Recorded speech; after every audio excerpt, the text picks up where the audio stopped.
Hey everyone, welcome back to our channel. Quick guide on today's video. I'm going to show you how to use Google Photos on iPhone. It's very quick and easy, so let's get started. First of all, open the App Store on your iPhone. Now on the bottom right corner you can see search option.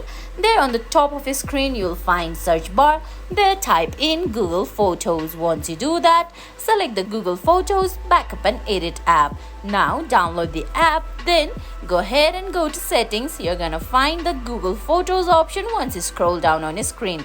Tap on it, then make sure you've given full access to Photos. Now go to Google Photos. There you're gonna have to sign up with a Google account. Then you're gonna see your photos appearing there.